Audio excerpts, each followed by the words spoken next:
Yo, welcome to another episode of A Chapter a Day to Keep the Devil Away. I am Tinayeshe, and this is the place where we read a chapter of the Bible together every day until we finish the whole thing. Today we are going to be reading Exodus chapter 7. If you haven't read Exodus chapter 6, you should go do that. If you're joining us for the first time, then just be with us where we are. All right, let's do it. Aaron's staff becomes a serpent. Then the Lord said to Moses, "Pay close attention to this. I will make you seem like God to Pharaoh, and your brother Aaron will be your prophet. Tell Aaron everything I command you, and Aaron must command Pharaoh to let the people of Israel leave his country. But I will make Pharaoh's heart stubborn so I can multiply my miraculous signs and wonders in the land of Egypt. Even then, Pharaoh will refuse to listen to you, so I will bring down my fist on Egypt. Then I will rescue my forces, my people, the Israelites, from the land of Egypt with great acts of judgment. When I raise my powerful hand and bring out the Israelites, the Egyptians will know that I am the Lord." So Moses and Aaron did just as the Lord had commanded them. Moses was 80 years old, and Aaron was 83 when they made their demands to Pharaoh. Then the Lord said to Moses and Aaron, "Pharaoh will demand, 'Show me a miracle.' When he does this, say to Aaron, 'Take your staff and throw it down in front of Pharaoh, and it will become a serpent.'"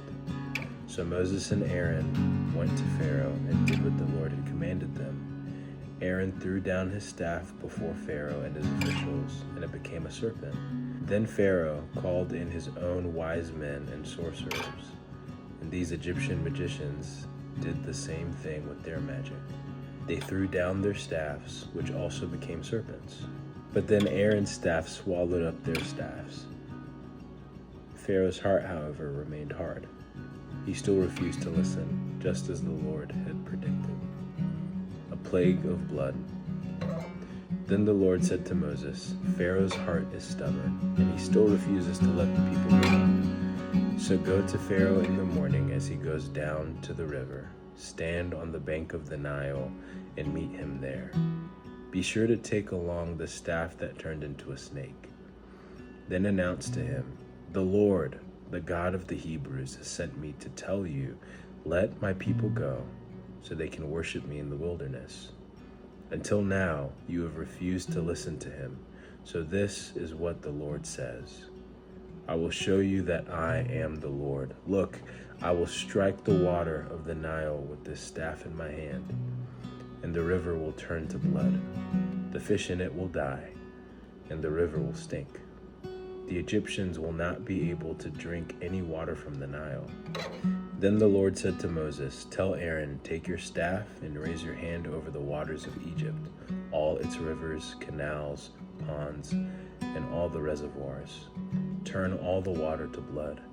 Everywhere in Egypt, the water will turn to blood, even the water stored in wooden bowls and stone pots.' So Moses and Aaron did just as the Lord commanded them. As Pharaoh and all of his officials watched, Aaron raised his staff and struck the water of the Nile. Suddenly, the whole river turned to blood. The fish in the river died, and the water became so foul that the Egyptians couldn't drink it. There was blood everywhere throughout the land of Egypt. But again, the magicians of Egypt used their magic, and they too turned water into blood. So Pharaoh's heart remained hard. He refused to listen to Moses and Aaron, just as the Lord had predicted. Pharaoh returned to his palace and put the whole thing out of his mind. Then all the Egyptians dug along the riverbank to find drinking water, for they couldn't drink the water from the Nile. 7 days passed from the time the Lord struck the Nile.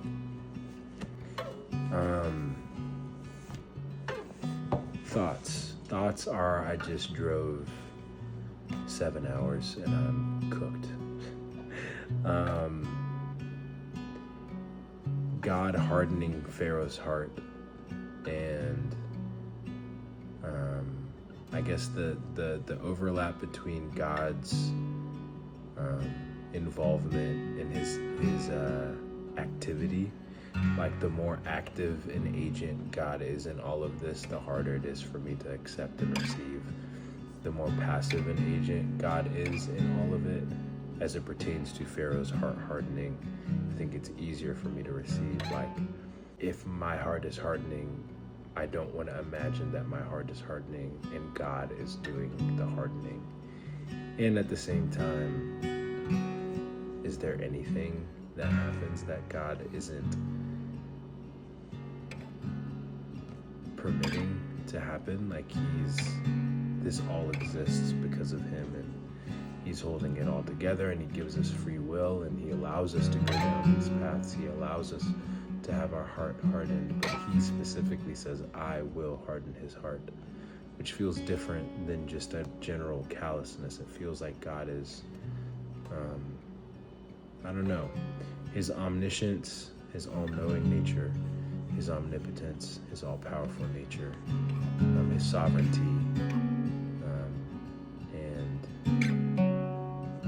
his willingness to allow us to experience free will.